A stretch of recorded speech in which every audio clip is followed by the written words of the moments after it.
from all over the world in AI, AV, IoT, and other elite technologies.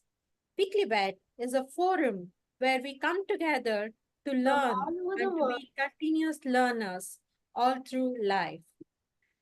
This is a nice place to ask questions, to learn, to engage with the speakers because we are in a Zoom room and this is getting live streamed to YouTube.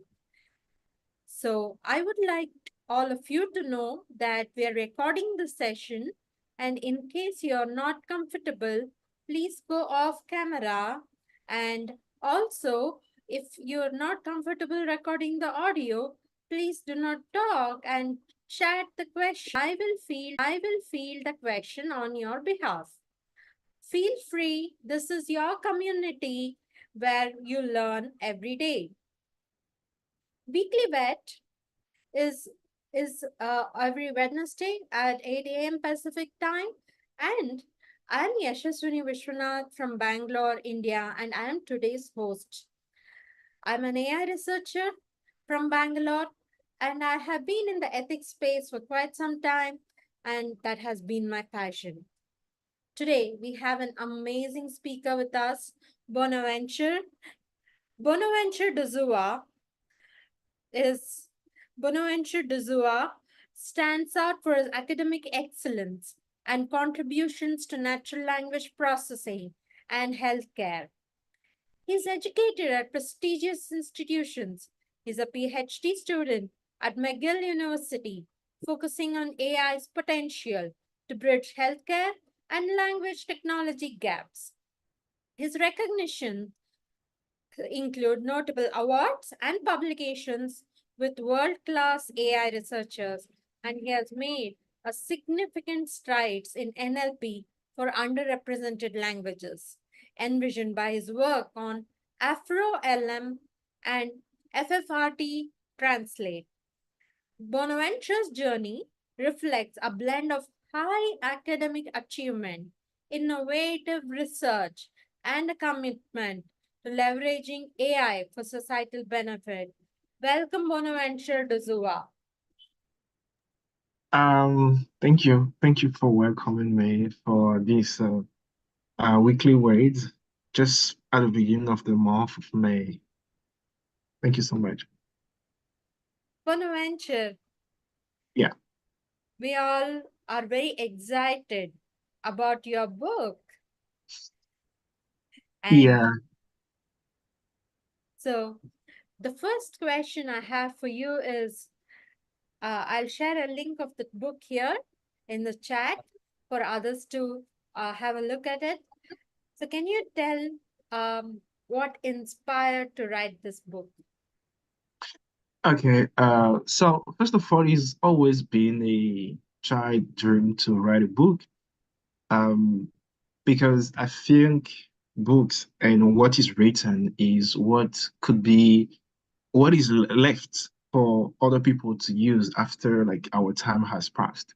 So I've been through a lot of like I can say struggles and challenges in life, and everyone who knows me would qualify me as the most optimistic person. Like even if I have 99% of failures and I have 1% of um success, I'll still believe incredibly in that 1%.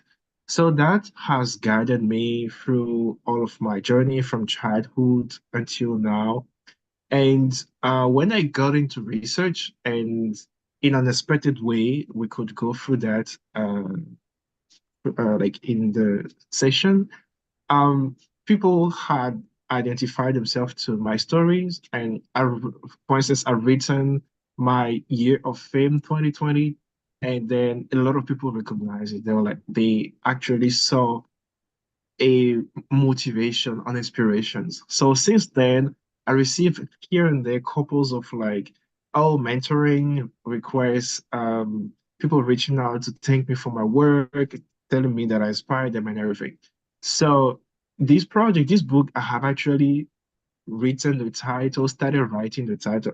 It came to my mind like since I think 3 or 4 years ago, but I never had time to write it down. So I think it's all of that that motivated me, and also the fact that if someone can now is now interested in my journey in the way is not the unique way, it's just my way to go through challenges, to live a background or a context where you grew up in a very modern family and then you were set to do this and then you have to navigate through challenges against like the odds, against family, against friends to still pursue and do what you truly like. So it's all of that put together that pushed me to write this book. And also thinking about the future, yeah, it could also be a way of like leaving an impact. Like people will read the book, will share around. Potentially, if I also have kids, they will be able to say, oh, okay, this is that journey, things like that. So yeah, that's what I could answer is a little bit of improvisations, but that's what really drives me so that people could learn from my story and make sure that they don't put themselves as barrier to the dreams. Like they have to dream big and they should dare to dream big. And yeah. That was wonderful, Bonaventure. And the idea of dreaming big and being limitless is something that I have learned from Sudha also. And I share the same passion that you mentioned about dreaming big and making it big.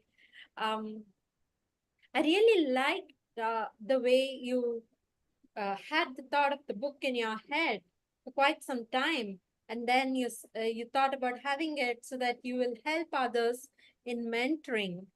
I strongly think that mentoring is very good in forms of giving back to the society from which we have learned, giving back to the society from which we have understood a lot.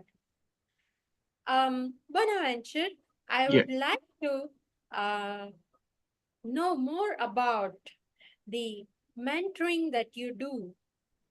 Who can approach you for mentoring, and how do they approach you for mentoring? How do you do mentoring? Okay, so this is an interesting question because to be honest, the word mentoring a little bit scares me because it includes a lot of like responsibility. Um, but that's why usually when people approach me for mentoring, I usually tell them, hey, I prefer we don't use the word mentoring because it brings so much of heaviness on already what everything I have to deal with. So I usually approach it in a casual way. So people reach out to me most of the time and then I reply to them and they're like surprised. Oh, I didn't expect and I didn't even know that you replied to me. And I'm like, I'm just a human like you. So through that, like they come to me, they share the work, they share the ideas. It can be just for an interview, it can be just for a research project, and they want to discuss with someone to solidify it. Or it could be like I could think of a friend that recently we met last year at Deep Learning in Dava, and she was really into AI, but then applied to quantum machine learning. And then we've been talking, and I've been helping with like applications, tidying up her motivation letters, her statement of like purpose for a PhD applications. She's been going through interviews and interviews. She's been failing, but then I still saw that thing in her. And even though it was all no's, I was like, just keep going, and I will like give her advices and like motivate her. And finally, after a long search, she finally got it and she was very happy. So that's the type of like mentoring that I do. It's not specifically like, oh, I have a mentor and a mentee and to install some like power dynamic. It's just someone in front of me that I know that I can also learn from, with whom I share ideas, with whom that I help to achieve the goal. And I also approach it in a way that I always tell myself I can also learn from this person.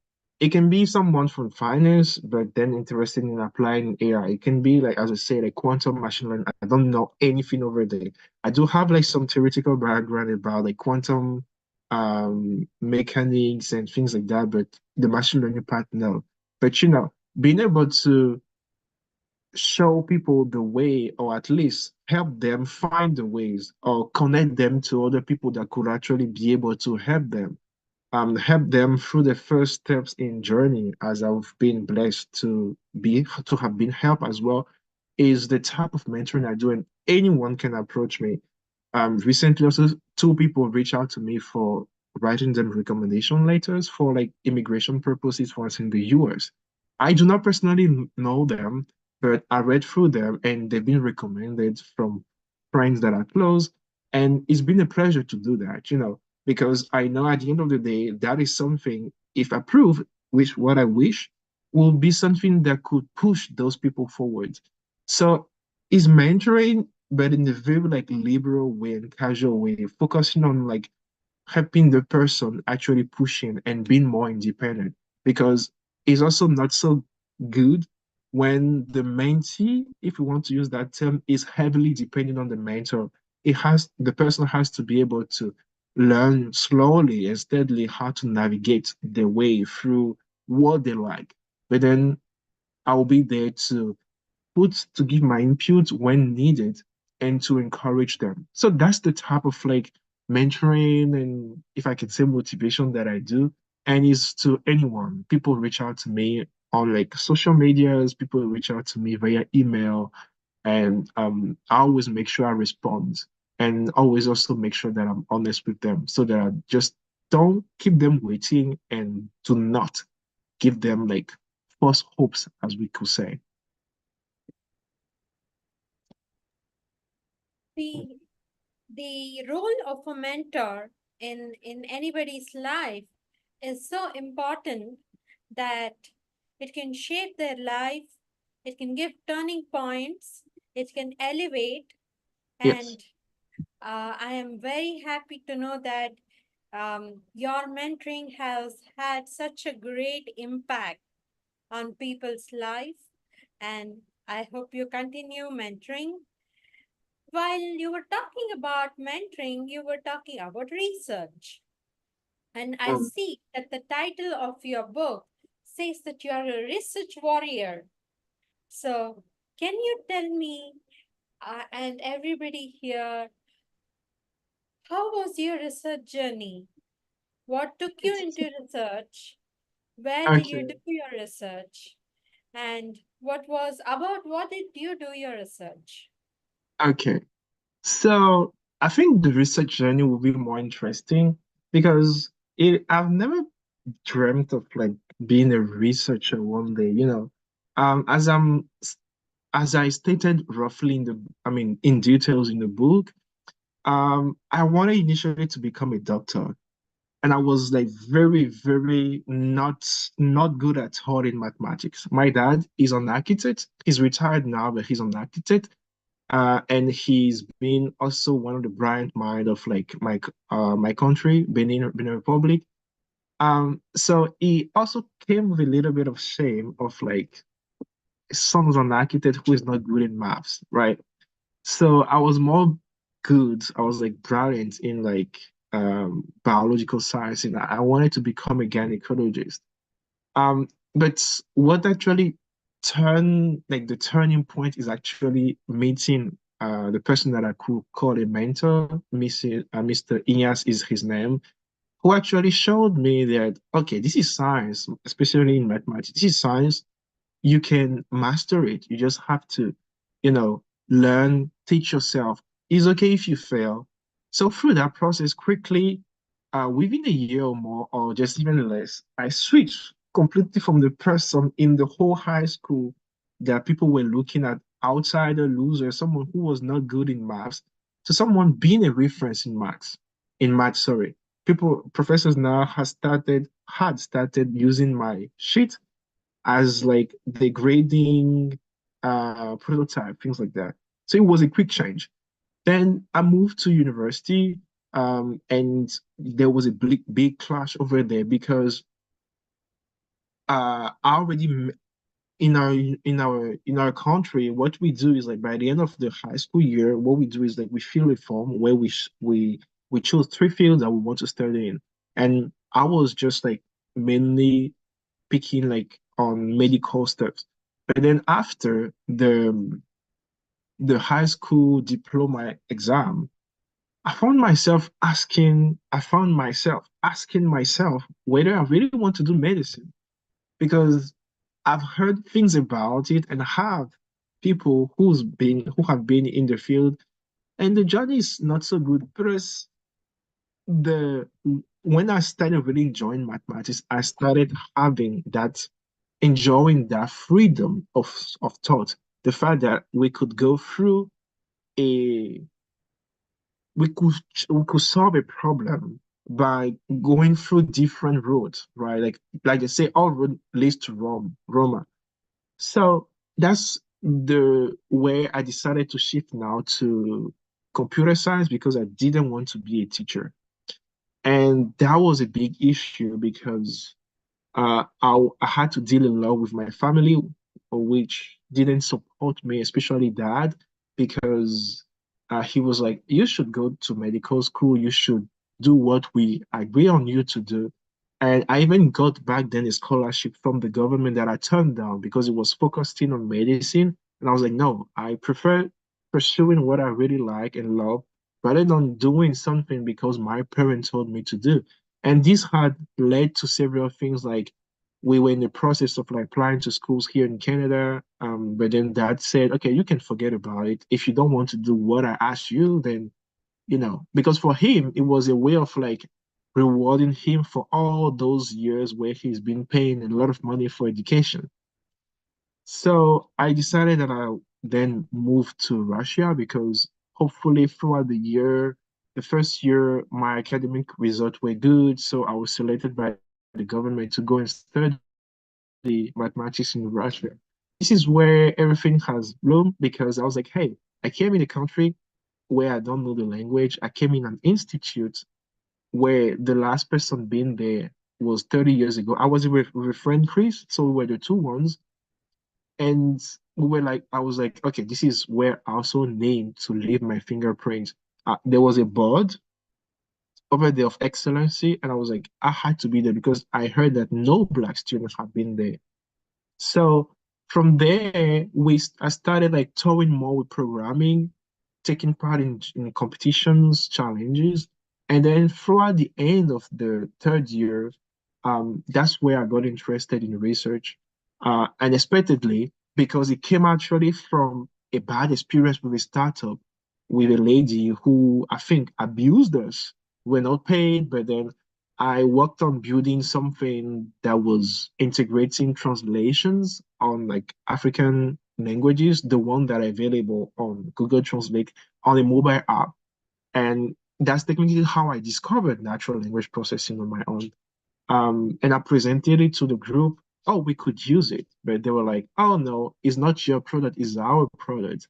And that put me in a box and started making me uncomfortable. But then through all of that back and forth, I finally left for integrity because we had a meeting with her and then like with her and Chris, and she literally just like misinterpreted everything Chris said and fired Chris and lied on Chris. And I was like, oh, I can't let my brother being like this insulted. If it happened to him, then it could also happen to me.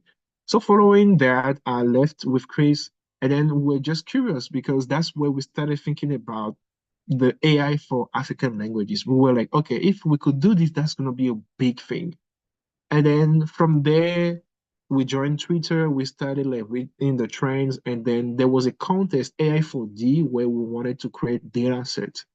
And it's in that scope that I had then to learn about the Masakane community.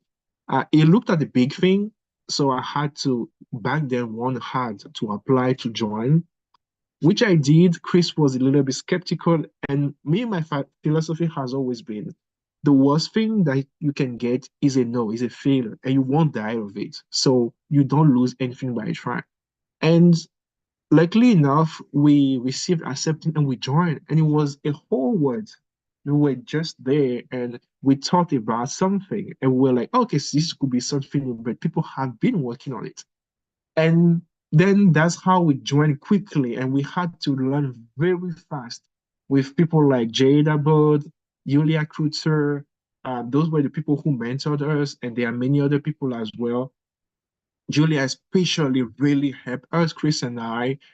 And within 2 months, we sent our first paper to iClear. And I always say this story about the fact that that paper could have never been seen the light because on that deadline day, I had a discussion with Chris and he was not so agreeing because for him, the results were not good. But I was like, again, the worst thing that could happen is a rejection, right? There's nothing done for my native language, but we have done something. So it is already a step forward. So that's just how I was like, okay, I just sent it and I did not expect to hear back. And then I heard back, it was positive. That's technically how I joined the research journey. It was not anything planned or scheduled. I never dreamt of it. It just came to me and I just embraced it. And since then, it's been on like the steppy and like increasing road, I would say. But yeah, sorry, I went into some details for you to understand the whole context and how it was hard and everything. But yeah, that's how I am now um, finding myself being called a researcher. Thank you, Bonaventure. So, Um, Yash, I'm sorry, I want to add one thing. Um, for those people who are new here, Bonaventure is a math genius. And I know him as the AI researcher and I've seen his work. So I'm coming from the other world to see his and hear his journey. And he's been very humble because he was slated to be a doctor and then became a math person. But as a math person, he's not just any math person, he's a genius and his contribution. I would like to hear a little bit more. Maybe you'll talk about it in a little bit, but I'd like to at least share to this audience about his actual work. I appreciate that. Thank you. Yeah, thank you so much. I don't like being called a genius. I don't know. For me, I it's maybe because I've been always been like that.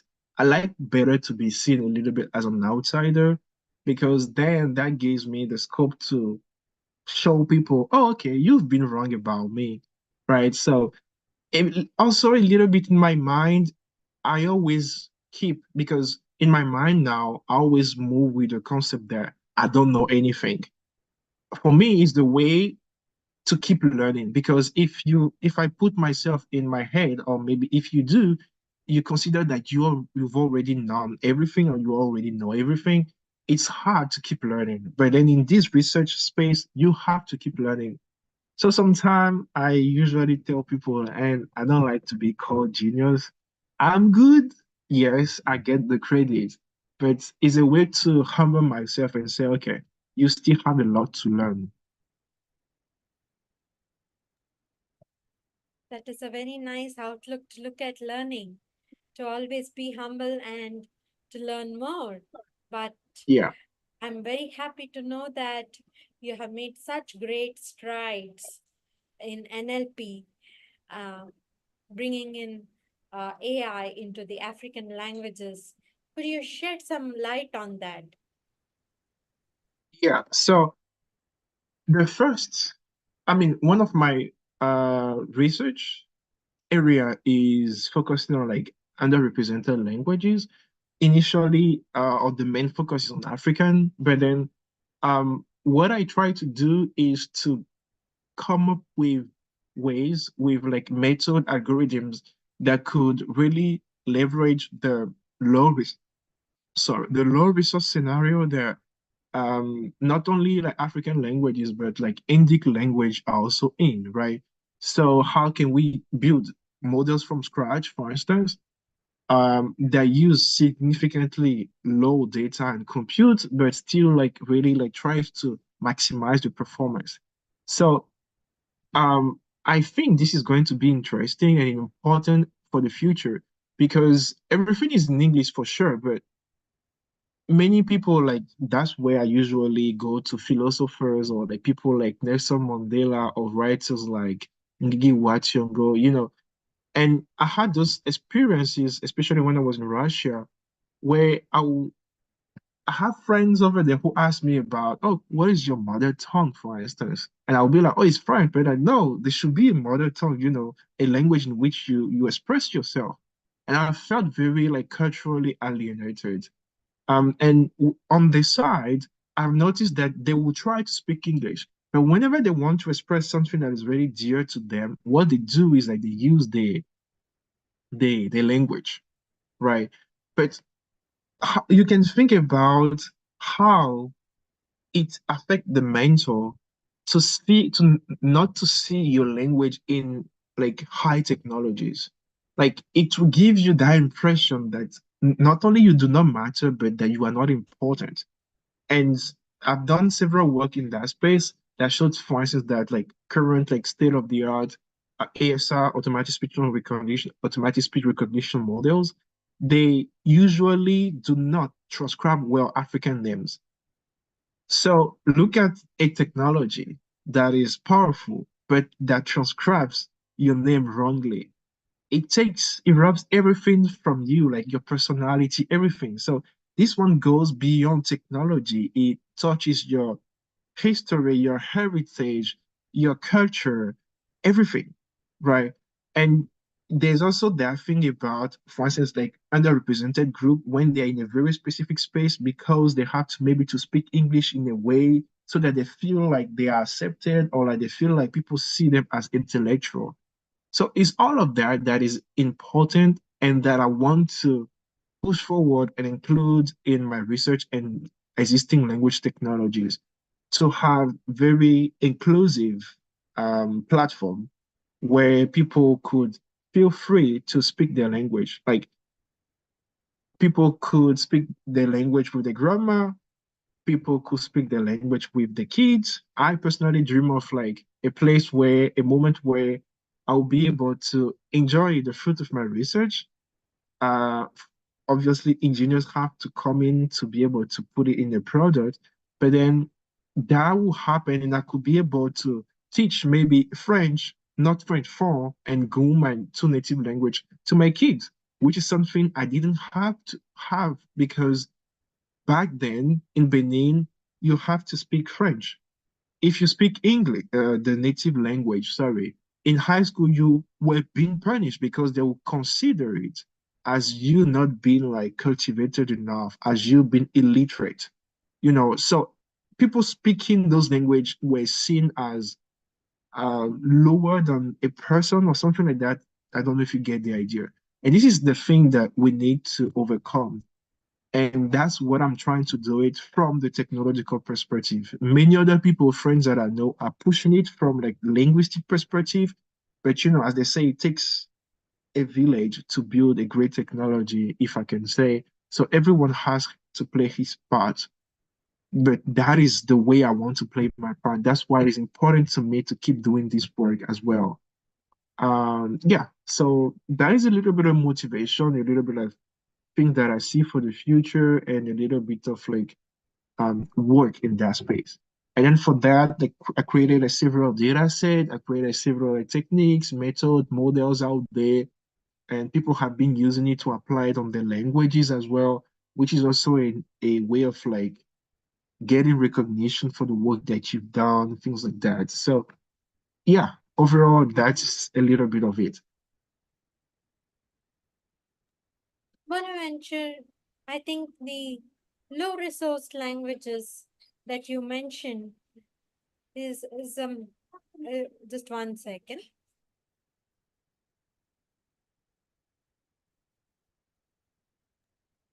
The low resource languages that you mentioned, the challenges that comes from trying to build NLP systems for that is something that is really, really worth working towards. And um, I want to know how much of a helping hand you have seen from other communities towards making this a success. I guess I can say a lot, because everyone is playing his part. Initially, I was very focusing on like African languages, but as I've given in my answer, like Indic language are also like very like under-resourced. And even though there are some good work in integration, there's still a lot of things to do. So I see researchers, especially like on like Twitter, trying to really push boundaries for everyone is like not everyone, but like most people actually are now focusing on like non-English thing, you know. Like for instance, there's been recently Llama 3 that has been released. It was portrayed on like 95% of like English. But quickly people have already picked up and then try to like extend it, integrate other languages like Indic languages, resources to it so that it performs well on those languages. People have tried that for Gemini from Google and everything. So I think the community, open source community, and people from those indigenous backgrounds, underrepresented background as well, are doing more and more work, you know, and it is good because we help each other in a way that, for instance, there's a great researcher, I forgot his name, but he's an assistant professor, he's from India, and, you know, he was interested in publishing to Afri, African NLP that are co-organized that will be held next week at iClear 2024, right? And it was mainly like African NLP. You can hear is like African languages, right? But we had that way of like increasing the scope, and his work has been accepted. So it's going to allow him to also come present if he can, right? So it is just a way of showing how, okay, the African perspective can also benefit from the Indian perspective and vice versa. And this is be applied to like any other languages. People have like taken inspiration from like Masakane to build also the community. I can think of Indonesia NLP, which recently, I think it was last year, AACL 2023 got like the a best paper award for a paper they've written about NLP for their language, for their community. So people are now focusing more and more and like creating groups that are more relevant to the culture and like to what they care about rather than working on the broad scope of English. And then those small communities, at some point, they help each other because they use each other's resources, each other's ideas, each other's like techniques and everything. And that is the way to push forward because like that we help each other in some ways. Like every language challenge is still like different, but you know the ground is there for collaboration and for everything. So basically that's it. That's an example of things I can talk about, for instance. But yeah, there are many others that are probably I'm not aware of, but that is it. Like I'm pretty sure people are doing even more and more and more and more. Thank you, Bonaventure. Now we talked about the inspiration for your book. We Mhm. talked about mentoring. We talked about NLP for African languages. We talked about NLP for low resource languages. We talked about research, how your research journey was. And now I open the field for others to ask questions so here the way we do is uh, whoever comes to WeeklyWed, they get to talk to you directly. They can voice their question, or they can put it in the chat and I can ask it. Or if somebody is seeing on YouTube, then they can put the comment there. So I would like to know if there are any question from the students here.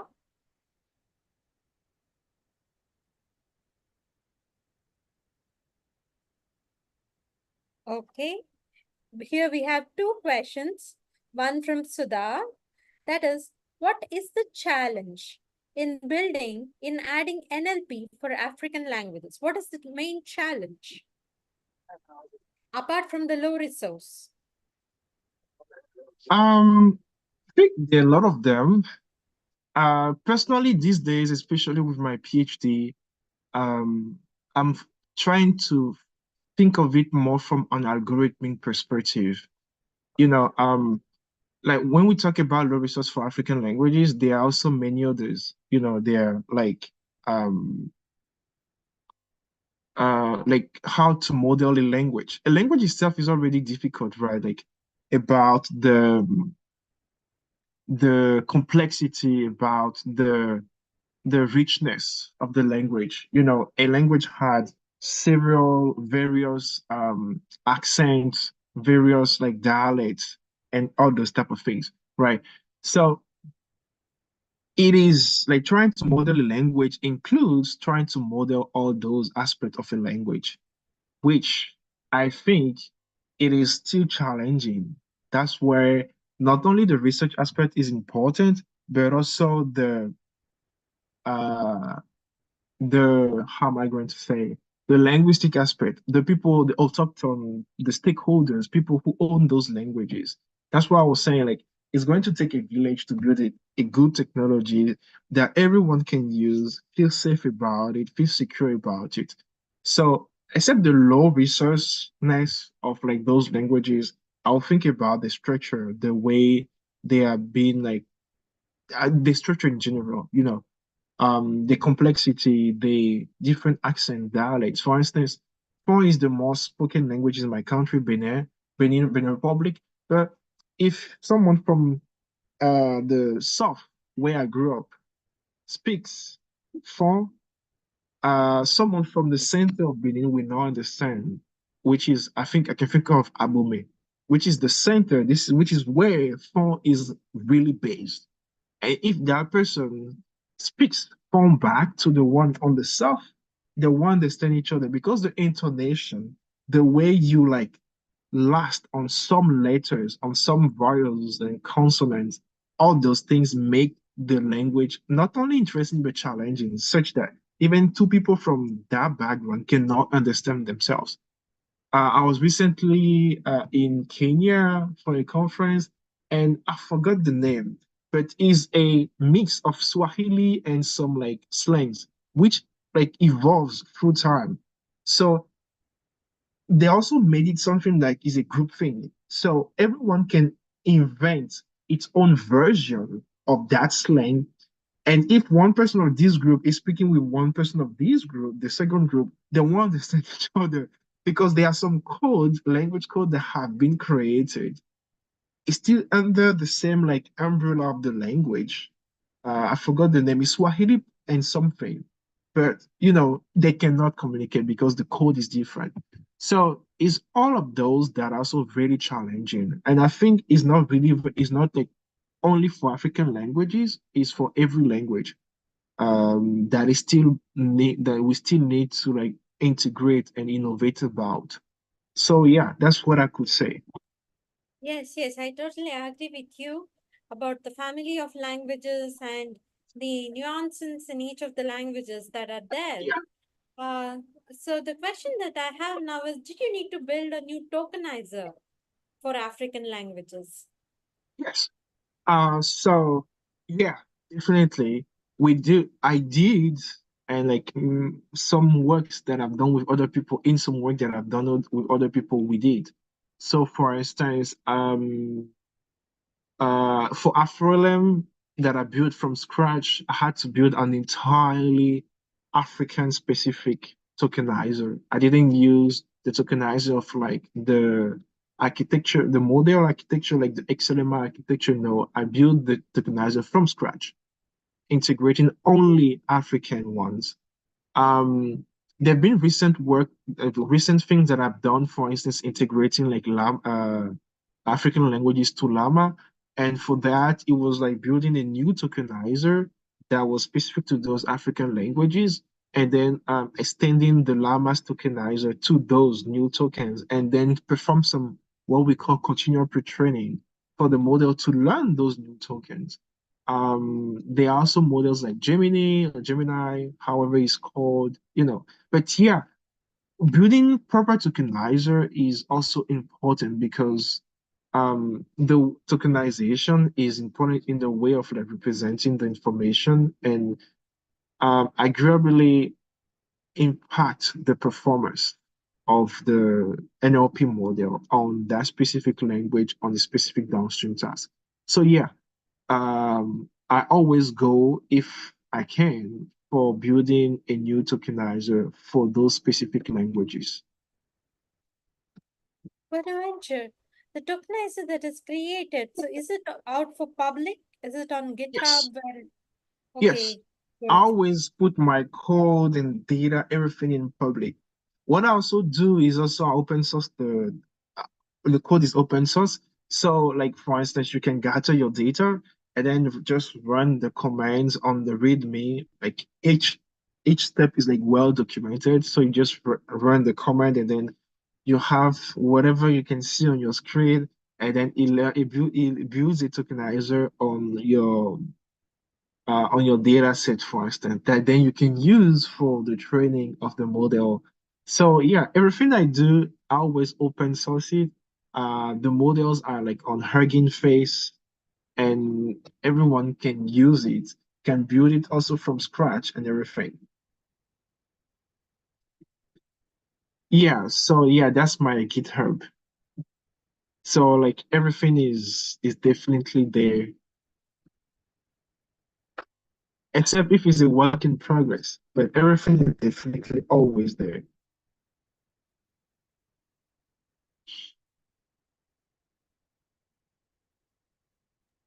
Yes, is it possible to show the GitHub?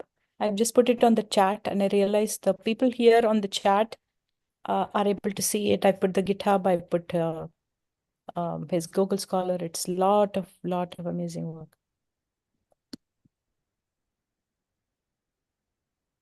So it's github.com/Bonaventure Dossou. Yeah, that is, and there are other repositories as well. So for instance, the MLM AL is like the AfroLM repository, where there's the code to build a tokenizer to run the model like in active learning, and like everything, like even the data is there, like the monolingual data, the downstream task, and I wrap everything up around one single command or shell document that you can run and then it will do everything for you. So yeah, I always put them out there so that people can build on it because that's the most important for me. I always say that I don't do this like for money, even though money is important, but for me, it's more important that people use my work and see it. I, if I can see that it's useful to people, that is the best reward that I could ever get. So yeah.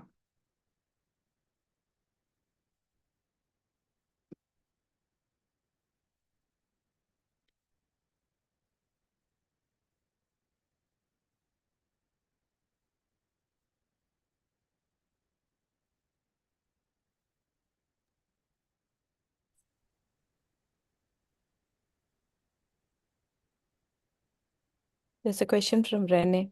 Yash, do you want to read it out?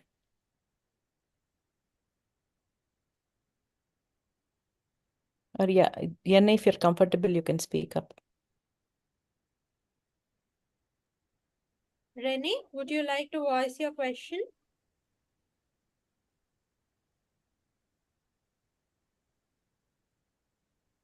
Hi, you hear me?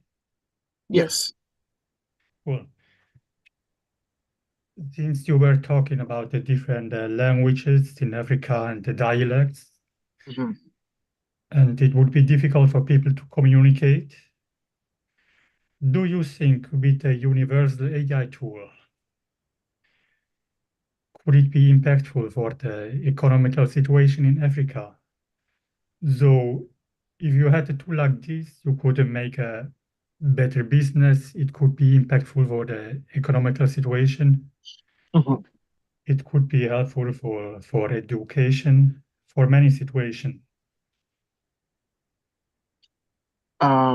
Okay. So The controversial answer that I'll give is I don't believe in universal language or universal technology. I think that yes, there could be something that is like that has like a general background or general knowledge. But if you even think about us human, we don't have universal knowledge. Like if you go to a doctor's appointment, you might see just like a generalist first. But then if it is getting complicated or like specific, if it's a heart problem, they will send you a cardiologist. A cardiologist cannot do the work of like um maybe someone who's been like trained to work on the lung, right? So obviously there's like a general base, like for them to be able to get there, they have to at least learn the basics, which is important. But I think because everyone has its own challenge, building something universal will not, in my opinion, will not work. And that's how I see it. That's why I'm very against the AGI thing, like artificial general intelligence. I don't think there's a general intelligence. Like we have general knowledge, but at the end of the day, we specialize in university. Like, and even if you think about it, if you're a generalist, if you are a generalist, you won't be much like valued because you are generalist. People usually like more specificities, if I can say so. Like if you want to talk about NLP, you will probably go to an expert. Okay, NLP is a vast thing, so that's general knowledge. But then if you want to build a voice, a recognition machine for a specific language, you primarily go to someone who is expert in building ASR tools. And then further, you will see, okay, does this person have experience with building those type of like technologies for the language that I'm interested in, but at least you go to an expert. So maybe it's like naive, but we usually go to experts when we want something that is like specific to us. So I think I'm not really for a generalistic thing. We can use like we already have like language models. We can build those like on like tests or like data that could have like what I would call general knowledge, but we still need to learn to adapt them further to each circumstances, which shouldn't be a problem because humans have been evolving that way. Now, I think if we do that way, it's definitely going to impact the economy. We've already seen like LLMs are already impacting the economy in some ways, but like for instance, India's challenge is not like South Africa's challenge. Asia's challenge is not Africa's challenge. Europeans and like America's challenge is not like those people's challenge. So we shouldn't blend together because the realities are different. Like we are now talking about LLMs, how to do this, but somewhere in some part of the world, people barely have electricity and water. In other part of the world, people have that, but then they have like crappy health system, so we all have our like contexts, our realities, and we should use technology efficiently to help us through those realities. It shouldn't be a competition like between like societies. It should be better using it for the good of my society. That's what I think. Thank you for this answer. I have another question if you don't mind. Yes, please go ahead. Is AI supported by the government in Africa? So is there a tendency to make a kind like an AI hub or a technological hub? Or will AI companies be supported if you build one in Africa? Renee, I want to Um, just, sorry, guys, okay. I just want to say one thing. I'm reading this book called Africa is Not a Country. So when we have not traveled there, we tend to kind of think of that as it's a region, it's a continent. So Renee, I would like you to qualify your question for a specific country, or you're talking about all the different countries in Africa who are not supported by the mainstream AI languages. No, I'm talking like a continent. Okay. So obviously we should know. Okay, so we are lacking behind. Like Africa is lacking behind. But again, I think we have our own reality, and like we should go at our pace. Right? Obviously not being too slow because technologies are advancing very rapidly. Like just think about 2014 and like um 2024 today, that's 10 years. Just look at now, in 10 years, how many things we've done, speech recognition, machine translation. They are now deep fakes that can clone people's voice. So 10 years for that, I think is like very like is very fast. So what I think could be in when I think about Africa, one of my goal also is like to actually be part of that, like in the way that we could uh create technologies that are proper to us. We could create technologies that are proper to us. And this is important because, for instance, like I don't know if you remember when there has been that OpenAI thing, or just maybe there's not. But what if a technology like Google decides to leave the continent, for instance, because of some reason, taxes or things like that? It leaves us like blank. So there have been some supports, not from all, but some. For instance, I can think of some countries like Nigeria. I heard that the government now is investing to build the first Nigerian LLM. I read somewhere a few days ago that it's been launched. So I don't have the specific details, but that is uh, an effort. Like in Rwanda is being promoted, in South Africa is being promoted. In how am I going to say in Ghana is being promoted. So there are those specific countries, not the entire continent, in which those efforts are being pushed and promoted. And even though it's like a very slow start, I think that is the way. And this is where I hate it, but maybe scientists have somehow to get into politics to actually show politicians who actually have what I think is one of the big things, like the money and the resources, because we also need resources to run those things, to understand the technology and see that it has um, potentials to help us. Most people still see it as a threat, or most people don't know what it is. They don't know what I can do with this, what I cannot do with this, what is safe, what is not safe. Like there's been a bloom with like the opening up of like ChatGPT, for instance.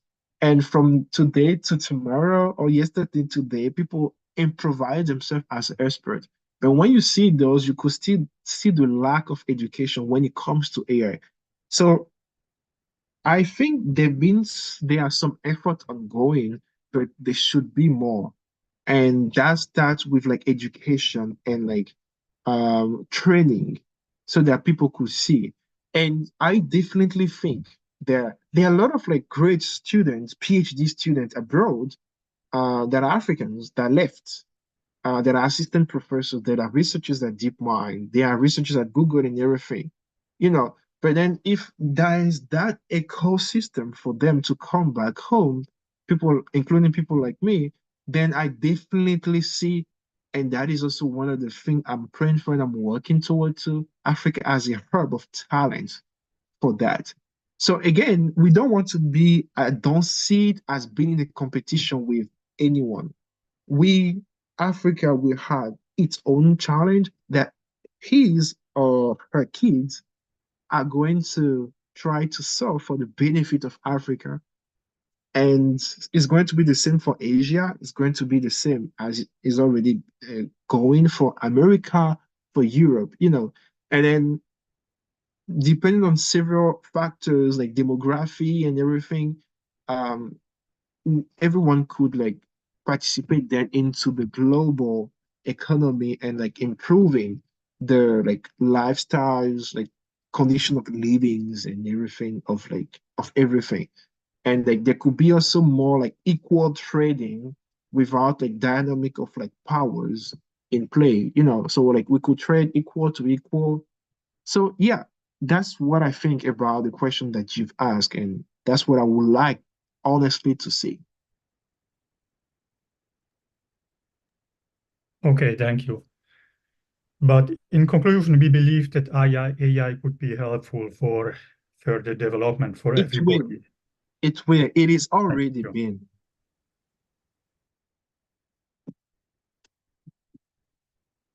Ananya, could you please voice your question? Ananya had a question. Yeah.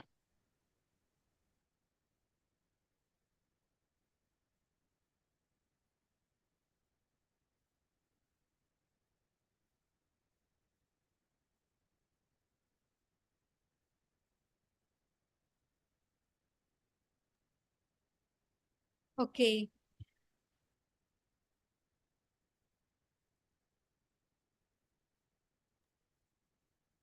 Yes, do you want to read Ananya's question? Because we give people the choice that they don't need to speak up and they can post on comments, so we should not call on them if they don't want to. Okay. Okay. Okay. So thank you, Bonaventure. It was wonderful to know about your journey, what you're doing. Can you tell how people can get in touch with you and how they can take your mentoring, how they can do research with you, how they can contribute to projects that you're doing? So through social medias and through email, I personally reply faster to emails than to communications on like social medias. But yeah, this is open. People reach out to me through social medias. I know many collaborators today that started off from like LinkedIn, Instagram, or maybe like Twitter, you know, even people who want to conduct research about a thesis, a lot of things. So it's always open. Now, as I said about the mentoring, I usually take a more liberal approach, you know, so it's not like, oh, I have to be following you this way. No, like it's more in a type of like partnership uh, atmosphere where I can learn from you, you can learn from me. So you have question, you have this idea, and then I can help you consolidate that. If the research you are doing is great, but I cannot take part in it because I already have too much on my shoulders, then I can send you or link you up with people who are interested in the same line of work and who could be actually very interested. So yeah, the networking aspect of of it. So yeah, people can reach out to me through my email, social medias, or like anything. And I reply. Not I usually, I always reply. I can be busy. If I am busy, I will tell you, okay, I'm going to reply you within a few hours. If I'm not busy, I'm going to answer you. And I always try to be honest and straightforward. If I cannot do something, I will always tell you and make suggestion about who I think could be able to help you. Thank you, Bonaventure. Thank you for making this time for us and coming here and sharing all this wonderful information with all the students here. Thank you for that. And Weekly Wed happens every Wednesday at 8 a.m. Pacific time. We will catch you at the next Weekly Wed. Bye, everyone. Thank you, everyone. Thank you, Bonaventure.